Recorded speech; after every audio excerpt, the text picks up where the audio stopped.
Everyone and welcome to mechanical classes by Swati.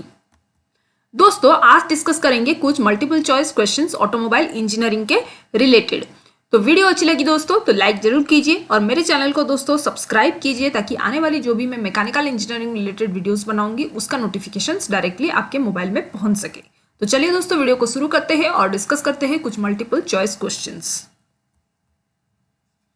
दोस्तों पहला number question है कि the clutch is located between the transmission and dash.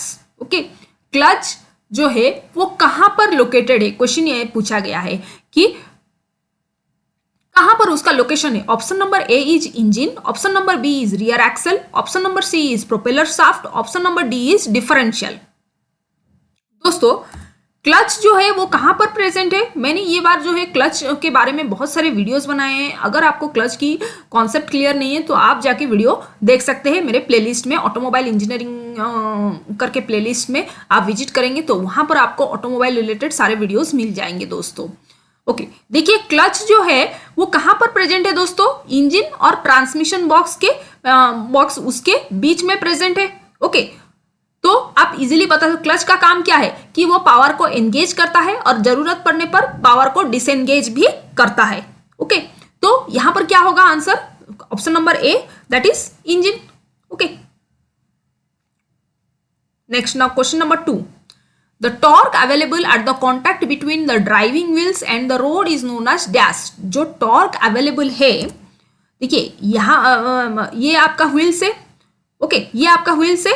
ये question क्या पूछा गया है कि the torque available at the contact between the driving wheels and the road. ये ड्राइविंग व्हील्स और रोड में जो टॉर्क है उस टॉर्क को क्या बोला जाता है। Option number A brake effort, option number B tractive effort, option number C clutch effort, option number D none of these. Okay, तो क्या होगा उसका सही आंसर दोस्तों, ये जो ड्राइविंग व्हील्स और रोड के बीच में जो टॉर्क अवेलेबल है उसको दोस्तों बोला जाता है ट्रैक्टिव एफर्ट। उसको क्या बोला जाता है, ट्रैक्टिव एफर्ट बोला जाता है उस टॉर्क को दोस्तों, ये आपको याद रखना है। Next number 3, the antenna property of the compression ignition engine can be improved by which of the following. Option number A tetra ethyl lead, option number B tetra methyl pentane, option number C amyl nitrate and option number D hexadecane. तो compression ignition engine का मतलब क्या है, वहां पर CI engine जो जहां मतलब डीजल इंजन जहां पर फ्यूल यूज किया जाता है आज डीजल। ओके, तो उस फ्यूल में क्या ऐड करने से नॉकिंग की को अवॉइड किया जा सकता है, ये क्वेश्चन पूछा गया है। The antenna property of A compression ignition engine can be improved. Okay, मतलब हम नॉकिंग को बहुत कम कर सकते हैं क्या मिलाने से, डीजल में क्या मिलाने से नॉकिंग जो है उसको अवॉइड कर सकते हैं, ऐसा क्वेश्चन पूछा गया है। तो वो क्या होगा आंसर होगा अमील नाइट्रेट। आंसर होगा आपका अमील नाइट्रेट। अगर हम डीजल फ्यूल में ऐड करेंगे तो फिर कुछ हद तक आप नॉकिंग को अवॉइड कर सकते हैं दोस्तों। Next, if the spark plug deposit indicates a black coating of soot, then it indicates that the engine is generally operating on which of the following। मतलब क्वेश्चन ये पूछा गया है दोस्तों कि ये देखिए ये स्पार्क प्लग है, स्पार्क प्लग में अगर आपको ब्लैक सूट कोटिंग अगर मिलेगा, मतलब पूरा एकदम ब्लैक हो जाए होगा, तो वो क्या इंडिकेट करता है, too lean mixture, option number A too lean mixture, option number B stoichiometric mixture, option number C most economical mixture, option number D is too rich mixture. Okay, मतलब ये जो स्पार्क प्लग में अगर पूरा एकदम black coating हो गया है तो वो क्या इंडिकेट करेगा, क्या इंडिकेट वो कर रहा है कि कौन सा मिक्सचर है इनमें से। दोस्तों सही आंसर होगा कि too rich mixture. Too rich mixture का मतलब क्या है, टू रिच मिक्सचर का मतलब है कि आपका फ्यूल जो है वो ज्यादा रहेगा और फिर एयर जो है वो कम रहेगी। टू रिच मिक्सचर उसका मतलब है। टू लीन मिक्सचर का मतलब क्या है कि फ्यूल कम रहेगी और एयर जो है वो ज्यादा रहेगी। ओके, स्टोक्योमेट्रिक मिक्सचर का क्या है, स्टोक्योमेट्रिक स्टोक्योमेट्रिक मिक्सचर मतलब 14.6 आपका एआर रहेगा और 14.6 14.6:1 14.6 आपका एयर रहेगा और उसमें से 1 पार्ट रहेगा आपका सिर्फ फ्यूल। ओके, और मोस्ट इकोनॉमिकल मिक्सचर में क्या होगा कि फ्यूल एयर फ्यूल रेशियो कुछ भी हो सकता है, ये उसका कुछ मतलब कुछ ये नहीं है, स्पेसिफिक नहीं किया गया है। तो जब स्पार्क प्लग आपका कोटिंग ब्लैक कोटिंग आपको देखने को मिलेगा तो क्या होगा, इसका मतलब क्या है कि फ्यूल ज्यादा है इंजन में और एयर जो है वो कम है। तो एयर फ्यूल रेशियो एंटर करता है कार्बोरेटर से इंजन में, पेट्रोल इंजन में। तो जब फ्यूल की मात्रा, पेट्रोल की मात्रा ज्यादा हो और एयर की मात्रा कम हो तो फिर तब क्या हो सकता है कि ऐसा पॉसिबिलिटी है कि स्पार्क प्लग में आपको ब्लैक कोटिंग ऑफ सूट देखने को मिलेगा दोस्तों। Okay, next, the crescent shaped cavity on the top of the piston head top surface is known as which of the following. Okay, मतलब पिस्टन हेड के top में एक क्रिसेंट शेप का cavity रहता है तो उसको क्या बोला जाता है दोस्तों, ये क्वेश्चन में पूछा गया है। Option number A piston oil hole, option number C snap ring, option number C valve recess, option number D valve clearance. Okay, क्या होगा उसका सही आंसर दोस्तों? देखिए, ये जो क्रिसेंट शेप कैविटी बोला गया है ना, इसको क्या बोलते हैं वो क्वेश्चन में पूछा गया है। क्वेश्चन तो सही आंसर क्या होगा? भाल्व रिसेस होगा उसका सही आंसर दोस्तों, ये आपको याद रखना है। ओके, क्रिसेंट शेप कैविटी जो कि आपका पिस्टन हेड के टॉप सरफेस में है उसको क्या बोला जाता है दोस्तों? भाल्व रिसेस बोला जाता है। Okay, next, the condition that results in large quantity of hydrocarbon emission. अभी जब हमारा पेट्रोल और एयर जो जलता है, मतलब कंबशन प्रोसेस होता है, तो बहुत से हानिकारक गैसेस भी निकलते हैं जैसे कि particulate matter, carbon monoxide, hydrocarbon. तो ऐसा कौन सा कंडीशन होता है दोस्तों? ऐसा क्वेश्चन में पूछा गया है कि ऐसा कौन सा कंडीशन है जिसमें बहुत सारे हाइड्रोकार्बन्स जो है वो रिलीज होते हैं from the exhaust, okay, from the silencer, okay, from the silencer of the automobile. Okay, तो ऑप्शन नंबर ए दिया हुआ है कि high temperature combustion, option number B दिया है incomplete combustion, option number C दिया है low temperature combustion, option number D दिया है high atmospheric temperature combustion. Okay, तो सही आंसर दोस्तों क्या होगा कि इनकम्प्लीट कंबशन होगा। मतलब अगर कंबशन ठीक से नहीं हुआ आपका सिलेंडर में तो फिर क्या होगा कि बहुत सारे हाइड्रोकार्बन्स जो है वो एमिट कर सकते हैं from the silencer, right. Next, which of the following is not a part of the chassis. Chassis का ये जो ऑप्शन दिया हुआ है उसमें से चेसिस का पार्ट जो है वो नहीं है, which of this following is not a part of the chassis. Okay, option number A wheels, option number B front axle, option number C steering system, option number D is seat. तो कौन है जो chassis का part नहीं है दोस्तों? सी, obviously सी होगा answer, क्योंकि सीट जो है वो चेसिस के पार्ट ही नहीं है। ये बहुत ही इजी सवाल है दोस्तों कि सीट जो है वो चेसिस के पार्ट ही नहीं है। Next, number D, the damper in an automobile is used to. Option number A absorb the energy, option number B increase the energy, option number C release the energy, option number D dissipate the energy. Damper जो है वो automobile में दोस्तों क्यों use किया जाता है? Energy को, ऑब्वियसली एनर्जी को डिसिपेट करने के लिए, वो एक शॉक ऑब्जर्वर की तरह काम करता है, तो वो डिसिपेट करता है एनर्जी को, right.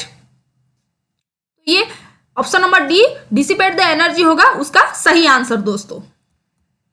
Next, the compression ratio for diesel engine is in the range of. Diesel engine का कॉम्प्रेशन रेशियो वो पूछा है। Option number A 6 to 10, option number B 10 to 15, option number C 15 to 25, option number D 25 to 40। अभी compression ratio दोस्तों क्या है?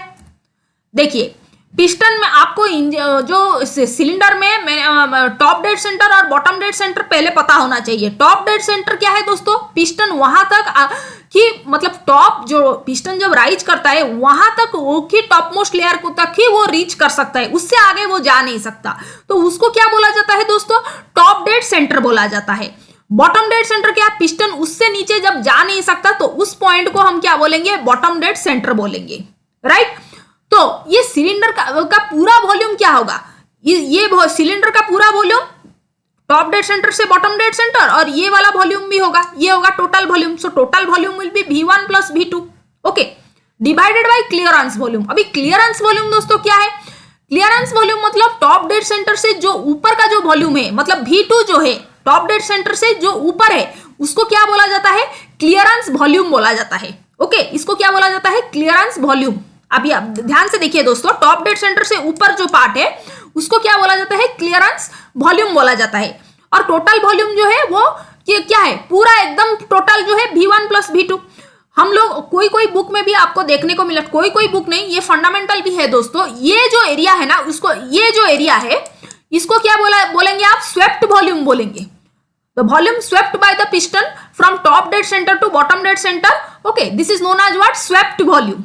Okay, तो हमारा जो कंप्रेशन रेशियो है वो क्या है दोस्तों? कंप्रेशन रेशियो बोलता है कि आपका स्वेप्ट वॉल्यूम मतलब टीडीसी से बीडीसी तक जो वॉल्यूम हुआ था, swept volume plus clearance volume which is equal to your total volume divided by clearance volume. Okay, तो ये होता है आपका कंप्रेशन रेशियो। ओके, ये होता है आपका कंप्रेशन रेशियो, राइट। अभी पेट्रोल इंजन की बात करें तो वहां पर क्या होता है दोस्तों कि कंप्रेशन रेशियो जो है वो 6 to 10 ही है। कंप्रेशन रेशियो छोटा, मतलब उसका रेशियो 6 से 10 ही तक ही रहता है। लेकिन हम डीजल इंजन की बात करें तो उसका जो है वो थोड़ा ज्यादा रहता है। ऐसा क्यों दोस्तों?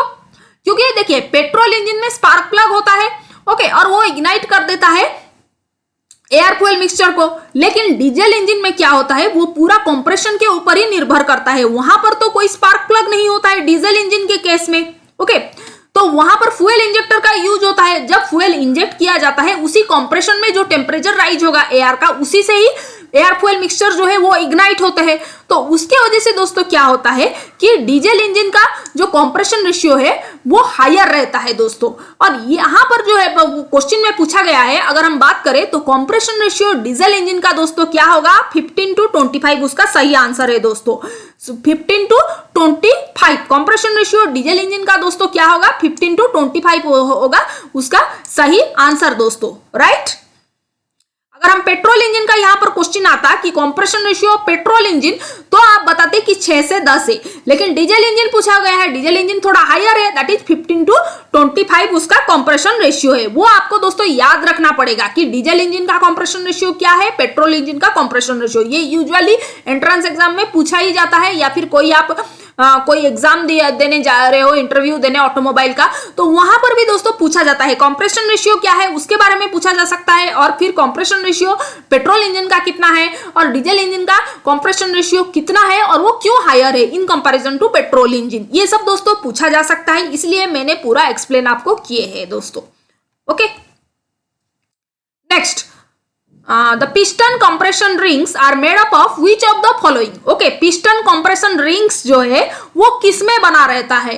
Option number A is cast iron, option number B is steel, option number C is aluminium, option number D is bronze. तो वो जो पिस्टन कंप्रेशन रिंग्स है ना, वो किस में बनाया रहता है? क्वेश्चन ये पूछा गया है दोस्तों। देखिए, पिस्टन कंप्रेशन रिंग्स मतलब ये देखिए, ये जो है कंप्रेशन रिंग है, पिस्टन कंप्रेशन रिंग। तो ये पूछा गया है दोस्तों कि ये किसमें बना रहता है दोस्तों? किसमें बना रहता है? कास्ट आयरन में वो बनाया रहता है दोस्तों। ये जो है वो कास्ट आयरन से, कंप्रेशन रिंग जो है वो कास्ट आयरन से बनाया रहता है। ये आपको याद रखना है कि पूछा जा सकता है पिस्टन कंप्रेशन रिंग किसमें बना रहता है, वो कास्ट आयरन में बनता है दोस्तों। ओके, तो ये जो 10 आज ऑब्जेक्टिव क्वेश्चंस मैंने आपके साथ डिस्कस किए हैं, आई होप आपको कुछ फायदेमंद होगा इस क्वेश्चंस में से। और अगर कुछ डाउट्स हो दोस्तों तो मुझे कमेंट सेक्शन में आप जरूर पूछिए, मैं आपकी डाउट्स को क्लियर करने की पूरी से पूरी कोशिश करूंगी। तो वीडियो को मैं यहां पर ही एंड करती हूं दोस्तों, फिर मिलते हैं नेक्स्ट वीडियो में। Till then bye.